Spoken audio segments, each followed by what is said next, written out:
Bueno, chicos, el tema de hoy se llama Independencia, Soberanía y Nación. Yo supongo que mucho hemos escuchado hablar de soberanía o esta expresión, la soberanía dimana del pueblo. Ustedes es probable que lo hayan escuchado en las pláticas de sus papás, en algunas noticias, probablemente en alguna lectura, inclusive alguna tarea. Sin embargo, lo que hoy vamos a hacer, pues, es precisamente analizar qué es la soberanía y por qué es tan importante para nosotros.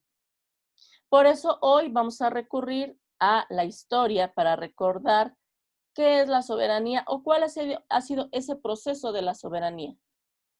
Bueno, las ideas liberales que estaban manifestadas en la Constitución de Cádiz se veían reflejadas en los sentimientos de la nación. Este fue un documento que realizó Morelos y que presentó al Congreso de Chilpancingo en el año de 1813, en donde José María Morelos y Pavón daría a conocer a la Asamblea sus ideas políticas y sociales. Él mencionaba lo siguiente en este documento: la América es libre e independiente de España y de toda otra nación, gobierno o monarquía, y que así se sancione dando al mundo las razones, además de establecer la división de poderes y un gobierno de representación popular. Tenemos entonces que el primer que se tiene documento que se tiene sobre o que habla sobre la soberanía nacional como un México independiente es precisamente que fue los sentimientos de la nación que emitió José María Morelos y Pavón. También en el artículo 5 de este documento decía que la soberanía dimana inmediatamente del pueblo, el que solo quiere depositarla en el Supremo Congreso Nacional Americano, compuesto de representantes de las provincias en igualdad de números.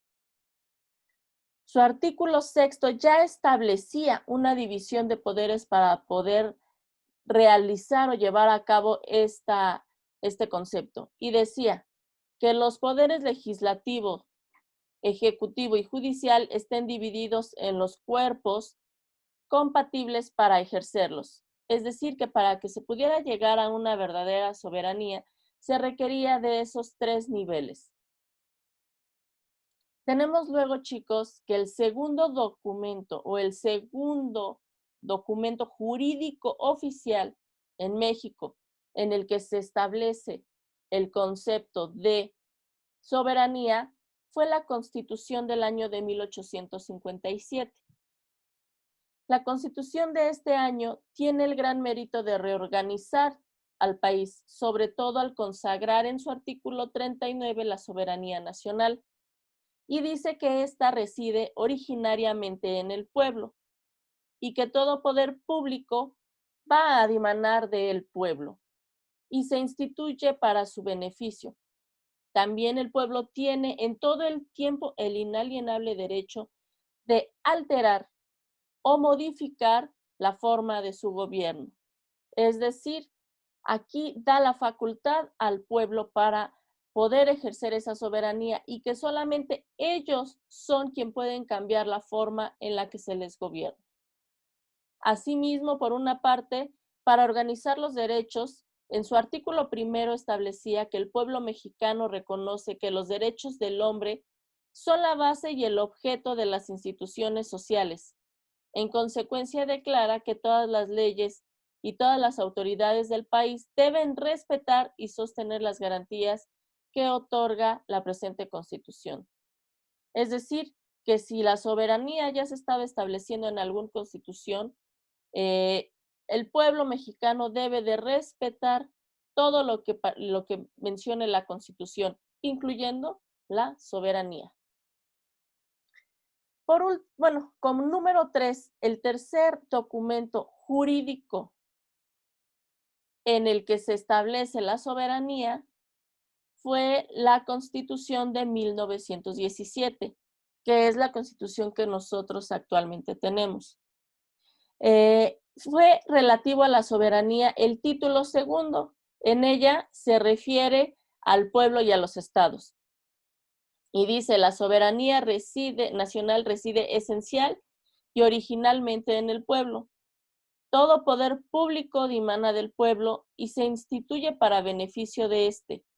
El pueblo en todo tiempo tiene el inalienable derecho de alterar, modificar la forma de gobierno.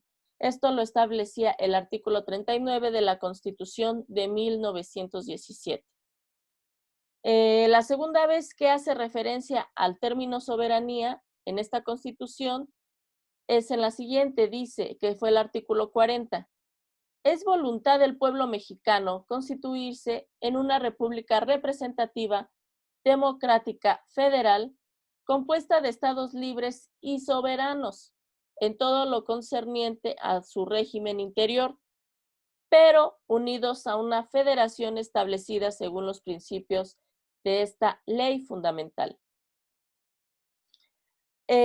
Después, en su artículo 41 de esta misma Constitución, de la del año 1917, hace otra referencia a la soberanía y dice así: el pueblo ejerce su soberanía por medio de los poderes de la Unión, en los casos de las competencias de estos, y por los de los estados en lo que toca a su régimen interior, en los términos respectivamente establecidos por la presente Constitución Federal y los particulares de los estados, las que en ningún caso podrán contravenir las estipulaciones del Pacto Federal.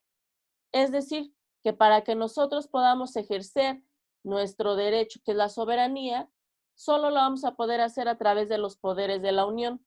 ¿Que cuáles son esos poderes de la Unión? Bueno, estamos hablando de los tres poderes, que es el ejecutivo, el legislativo y el judicial.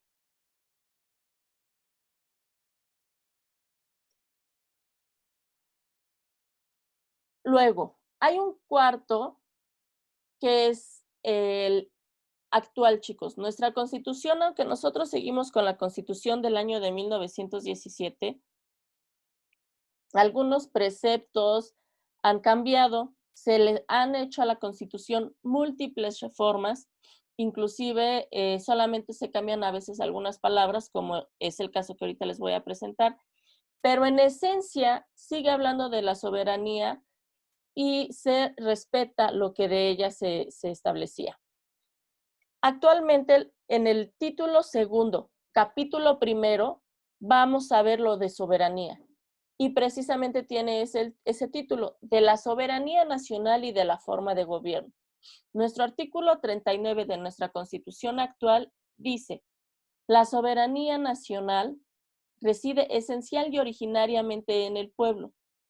Todo poder público dimana del pueblo y se instituye para beneficio de éste. El pueblo tiene todo tiempo el inalienable derecho de alterar o modificar la forma de su gobierno. Sigue un tanto similar a la que habíamos leído de 1917. Dice, artículo 40. Es voluntad del pueblo mexicano constituirse en una república representativa, democrática, laica y federal, compuesta por estados libres y soberanos en todo lo concerniente a su régimen interior, y por la Ciudad de México, unidos en una federación establecida según los principios de esta ley fundamental. Es decir, que aquí nosotros se establece que vamos a tener una república y que va a ser una república demócrata, que va a ser una república federal, que va a estar representada por algunos organismos y que también está libre de cualquier tipo de imposición religiosa.